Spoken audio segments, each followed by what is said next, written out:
आपका स्वागत है आपके अपने चैनल पर। इनकम टैक्स एक्ट 2025 1 अप्रैल 2026 से लागू होने जा रहा है। दोस्तों, हम आपके लिए डेली बेसिस में इनकम टैक्स एक्ट 2025 से जुड़े वीडियोस लेकर के आ रहे हैं, जिससे आपको कुछ ना कुछ सीखने को मिल रहा है। तो दोस्तों, आज हम एक और वीडियो लेकर के आए हैं जिससे आपको कुछ और जानने को मिलेगा। अब आपने तो सुना ही होगा फॉर्म 15H और जी के बारे में। अब दोस्तों, पहले हम लोग ये फॉर्म 15H और जी को समझ लेते हैं। इन फॉर्मों का मतलब क्या होता था और ये क्यों इशू किए जाते थे। अब दोस्तों, पहले हम लोग यहाँ पर फॉर्म 15G की बात करते हैं। अगर आपकी एज 60 साल से नीचे है और आपकी इनकम बेसिक एग्जम्पशन लिमिट अगर ओल्ड टैक्स रिजिम की बात करें तो 2.5 लाख है और न्यू टैक्स रिजिम की बात करें तो 4 लाख है। अब इसके नीचे अगर आपकी इनकम है तो आप क्या करते थे, बैंक को एक फॉर्म दिया करते थे, फॉर्म 15G दिया करते थे। ये क्यों दिया करते थे? अगर आपकी कोई एफडी का इंटरेस्ट है या कोई भी अन्य प्रकार का इंटरेस्ट है और उसके ऊपर अगर बैंक आपका टीडीएस काट लिया करता था तो वो टीडीएस ना कटे। तो दोस्तों, इसलिए आप क्या करते थे, फॉर्म 15G दिया करते थे। अब यहाँ पर हम लोग बात करते हैं 15H के बारे में। अगर आपकी एज 60 साल से ऊपर है तो आप एक सीनियर सिटीजन की कैटेगरी में आ जाते हैं। उनको क्या फाइल करना पड़ता था, फॉर्म 15H। अगर आपकी इनकम ओल्ड टैक्स रिजिम यानी कि 2.5 लाख से नीचे और न्यू टैक्स रिजिम 4 लाख के ऊपर। लेकिन दोस्तों, सीनियर सिटीजन को एक राहत दी गई थी, अगर आपकी इनकम 12 लाख तक है आपका कोई भी टीडीएस नहीं कटा करेगा। इसके लिए आप क्या करते थे, बैंक को फॉर्म 15H दिया करते थे। तो दोस्तों, आपको 15G और H तो पता चल गया होगा। अब इन फॉर्म को यहाँ पर क्या किया गया है, डिस्कार्ड कर दिया गया है, यानी कि हटा दिया गया है। अब क्या होगा, आपको टैक्स ईयर 26 और 27 से फॉर्म 121 फाइल करना पड़ेगा।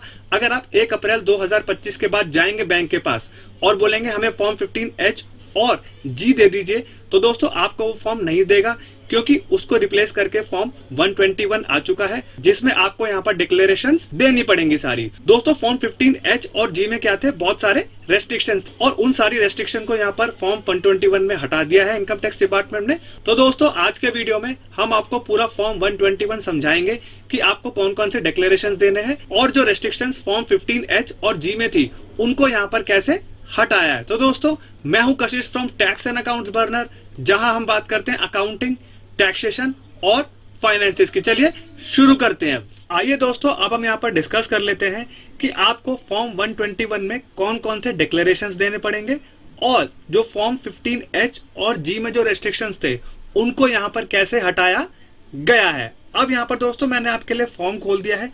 पहले आपको नाम देना पड़ेगा। अब नाम के लिए यहाँ पर रेफर नोट 1 है।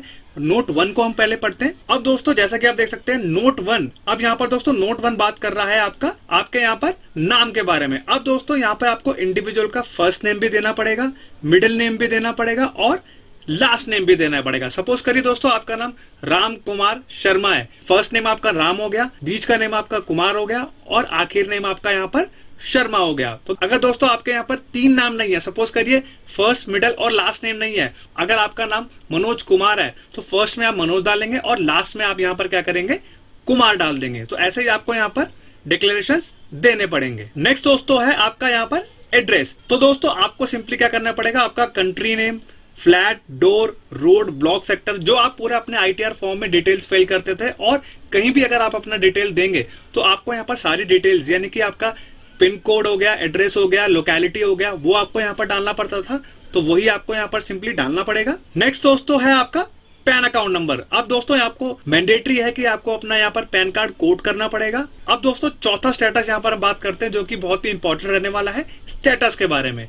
अब यहाँ पर दोस्तों, जो फॉर्म 15H और जी में जो रेस्ट्रिक्शंस हुआ करती थी उसको यहाँ पर हटाया गया है। अब दोस्तों, जो नोट 3 बात कर रहा है, पहले जो फॉर्म 15H और जी में हुआ करता था वो सिर्फ इंडिविजुअल्स को ही यहाँ पर कवर करके रखा था। अब दोस्तों, इसका दायरा बढ़ा दिया गया है। अब यहाँ पर इंडिविजुअल्स भी होंगे, HUF भी होंगे, Hindu undivided family, company, firm, AOP और बॉडी ऑफ इंडिविजुअल्स भी होंगे, local authority, artificial juridical person और गवर्नमेंट भी इसमें कवर होंगे, और ट्रस्ट भी। नेक्स्ट दोस्तों आपका आता है रेसिडेंशियल स्टेटस। अब दोस्तों इसमें कवर होंगे रेसिडेंट इंडिविजुअल भी होंगे, नॉन रेसिडेंट्स भी कवर होंगे और ROR यानी कि resident but not ordinary resident, ये सिटीजन भी यहाँ पर कवर हो जाएंगे। तो दोस्तों 5A में आपको यहाँ पर क्या डिक्लेयर करना पड़ेगा, अगर आप एक रेसिडेंट इंडिविजुअल है, अगर आपकी एज 60 साल से ज्यादा है, इस पे आपको क्या करना पड़ेगा, यहाँ पर यस करना पड़ेगा, ईमेल आईडी भी देना पड़ेगा आपको, अपना कॉन्टैक्ट नंबर भी यहाँ पर देना पड़ेगा। और दोस्तों अब इंपॉर्टेंट चीज आपकी आती है 8वें में, आपका यहाँ पर कोई भी असेसमेंट ईयर और प्रीवियस ईयर नहीं रहेगा, आपका सिर्फ यहाँ पर टैक्स ईयर ही रहने वाला है। नेक्स्ट दोस्तों आपको यहाँ पर डिटेल देनी पड़ेगी अपनी सारी इनकम की, किस किस तरीके की आपकी इनकम है। तो दोस्तों मैंने आपको बताया था अगर आपकी इंटरेस्ट के अलावा भी कोई इनकम होगी तो उसको यहाँ पर कवर करने की कोशिश करी है यहाँ पर डिपार्टमेंट ने, जो कि आपकी सेक्शन 393 सब सेक्शन 3 के अंदर जो भी इनकम्स आएंगी उसको यहाँ पर कवर करने की कोशिश करी गई है। यहाँ पे दोस्तों अब हम देखते हैं कौन कौन सी इनकम को यहाँ पर कवर रखा है। Payment of accumulated balance due to employ participating in recognised provident fund. अब दोस्तों अगर आपने प्री मेच्योर विड्रॉवल कर लिया अपने PF का, तो आपको इंटरेस्ट जो मिलता था उसके ऊपर क्या करता था, PF वाले TDS काट लिया करते थे, तो वो इनकम को यहाँ पर कवर किया गया है।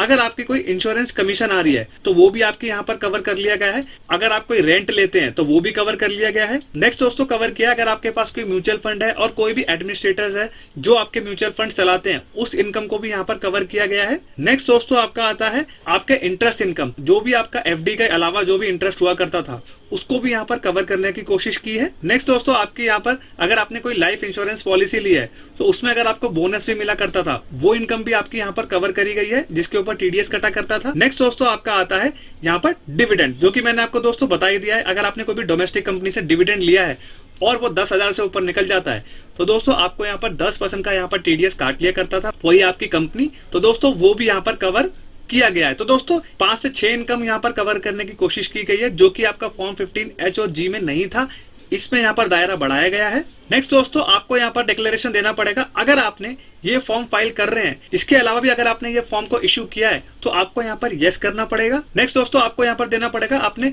पहले कितने 121 फॉर्म्स को यहाँ पर इश्यू कर रखा है। नेक्स्ट आपका आता है आपकी कितनी इनकम, यहाँ पर एग्रीगेट टोटल आपको देना पड़ेगा, कितने प्रकार की इनकम है और कितना टोटल आपका यहाँ पर बन रहा है। और दोस्तों जो ऊपर के 2-3 कॉलम्स है वो इररिलेवेंट है, लेकिन यहाँ पर चौथा कॉलम आपके लिए रेलेवेंट है, details of ITR filed for previous 2 tax year. तो दोस्तों आपको यहाँ पर डिटेल्स देनी पड़ेंगी अगर आपने पुराने 2 साल का ITR फाइल किया है, उसका एक्नॉलेजमेंट नंबर और रिटर्न में कितनी इनकम दिखाई है। सपोज करिए आपका असेसमेंट ईयर 25-26 है या फाइनेंशियल ईयर 24-25 है, तो उसका यहाँ पर आपको ईयर देना पड़ेगा, एक्नॉलेजमेंट नंबर देना पड़ेगा और रिटर्न में कितनी इनकम दिखाई वो देना पड़ेगा। नेक्स्ट उसके पिछले का साल यानी कि 23-24 यानी कि असेसमेंट ईयर 24 और 25, उसका एक्नॉलेजमेंट नंबर और कितनी इनकम आपने दिखाई है। और दोस्तों पार्ट बी क्या है, जिसको आप डिक्लेरेशन देंगे उसको यहाँ पर वेरीफाई करना है कि ये जो इन्होंने डिक्लेरेशन दिए हैं वो सही है या नहीं है। अब दोस्तों यहाँ पर 6 पॉइंट की हम लोग बात करते हैं जो बहुत ही इंपॉर्टेंट पॉइंट है।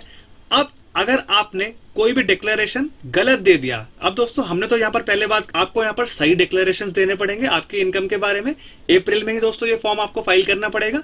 अगर आप बाद में भी करते हैं, सपोज करिए 2nd क्वार्टर में भी करते हैं, तो दोस्तों ये फॉर्म आपका चल जाएगा, लेकिन उससे ज्यादा डिले आपको नहीं करना है। दोस्तों 1st क्वार्टर और 2nd क्वार्टर में ही आपको यहाँ पर ये फॉर्म को फाइल कर देना है। अब हम बात करते हैं अगर आपने कोई भी फॉल्स इंफॉर्मेशन दी तो आपके ऊपर यहाँ पर कौन कौन सी पेनल्टीज एंड प्रोसिक्यूशन आपके ऊपर लगाया जाएगा।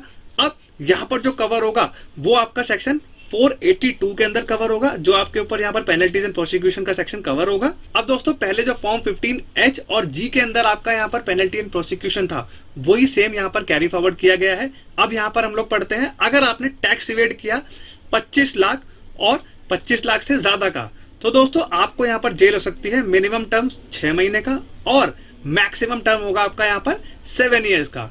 नेक्स्ट दोस्तों अगर आपका टैक्स इवेजन 25 लाख से नीचे का है, जेल हो सकती है 3 महीने मिनिमम टर्म और मैक्सिमम 2 साल की। तो दोस्तों ये आपके ऊपर यहाँ पर पेनल्टी एंड प्रोसिक्यूशंस आपके ऊपर लगाए जा सकते हैं। तो आपको यहाँ पर केयरफुली अपनी इनकम को यहाँ पर डिक्लेयर करना है, जिससे कोई भी आपको यहाँ पर दिक्कतों का सामना ना करना पड़े। अगर दोस्तों आपने ये फॉर्म को गलत फाइल कर दिया तो आपको यहाँ पर कॉन्सिक्वेंसेस झेलने पड़ सकते हैं, जिससे आपको यहाँ पर दिक्कतें आ सकती है। तो दोस्तों ये था पूरा ब्यौरा फॉर्म 121 का, जो कि मैंने आपको पूरा डिटेल वाइज समझा दिया है। आपको 1 अप्रैल 2026 से क्या करना है, इस फॉर्म को भर लेना है।